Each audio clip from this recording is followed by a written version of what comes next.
ស្ដីបងប្អូនទាំងអស់គ្នាថ្ងៃនេះដែរយើងមកតមេរៀនរបស់យើងនៃការចាក់ម៉ាត្រាវីដេអូមុនគឺយើងបានចាក់ម៉ាត្រាទៅលើកញ្ចក់មួយហើយហ្នឹងហើយថ្ងៃនេះដែរខ្ញុំមកបរៀនទាំងអស់គ្នាចាក់ម៉ាត្រាដែកម្ដងចាក់ម៉ាត្រាដែកនេះហើយនេះគឺវាដែកហើយយើងឆក់ពណ៌វាដូចជា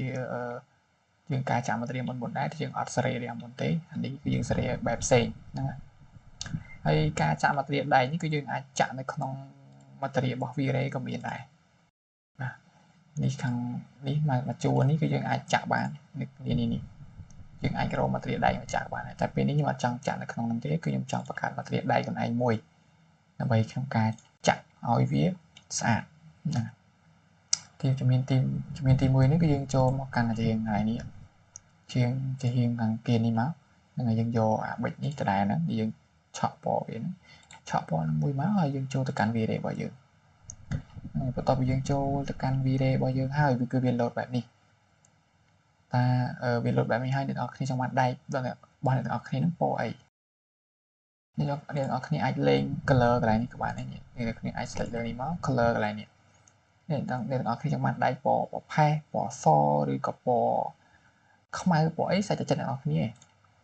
ហើយបន្ទាប់មកហ្នឹងគឺយើងសេរីនៅខាងក្រោមនេះ reflection ហើយនិង refract នេះហ្នឹងហើយយើងបន្ទាប់មកយើងចុចមកកន្លែង reflection មានន័យថាវា reflect ដែកបើសិនជាវា reflect ខ្លាំងវាមិនអាចទៅជាដែកទេវាទៅជា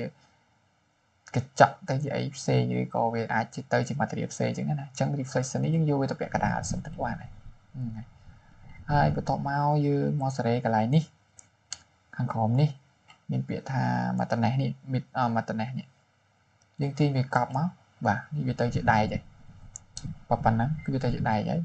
យើងអូសមកក្រោមទៀតមកយើងយកពាក្យថា refract កន្លែង refract នេះយើងអត់សេរីអីច្រើនទេយើងសេរីកន្លែងrefraction closeness នេះពីប្រងបងប្អូនគ្នាខាងលើនេះគឺយើងសេរីដែរកន្លែង reflection closeness នេះយើងដែកយើងយក0.65 ដែកនេះគឺវាទៅជាដែក 0.5 ហ្នឹងបងប្អូនវាទៅជាដែកហើយមកដល់កន្លែងខាងក្រោមនេះក៏យើងយកប៉ុណ្្នឹងដែរគឺយើងយក 0.65 ដែរហ្នឹងហើយវាយមកនេះវាទៅជាដែក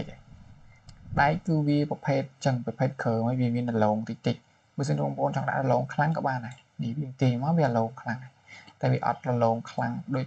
អ្នកគ្នាដឹងហើយម៉ាត្រាដែកមួយគឺវាអត់ដលងខ្លាំងទេតន្តែប្រភេទ Dera ហ្នឹងបានវាអាចនឹងដលងវាមាន reflect ខ្លាំងអញ្ចឹងណាតែដែកយើងធម្មតាយើងយកតែប៉ុណ្្នឹងមកបានហើយហ្នឹងហើយការសេរីដែកវាមានតែប៉ុណ្្នឹងទេម៉ាត្រាដែកឥឡូវយើងសេរីបានហើយខាងនេះយើងបើសិនជាយើងចង់ដឹងថាវាយើងសេរីម៉ាត្រាហ្នឹងបានដែកទាំងអស់ហ្នឹងអត់យើងអាចសាកឆក់ពណ៌មើលបានណាយើងទាញកន្លែងហ្នឹងមកយើងមកឆក់ពណ៌មកយើងចូលកន្លែង V-Ray យើងកន្លែងមកនេះគឺវាបានដែកបែបនេះណាហើយដែកបែបហ្នឹងគឺយើងចាក់ពណ៌វាបឆោតហ្នឹងគឺដែកឲ្យតែពណ៌ដែលយើងបានបឆោតហ្នឹងគឺវាលោតទៅជាពណ៌ដែកទាំងអស់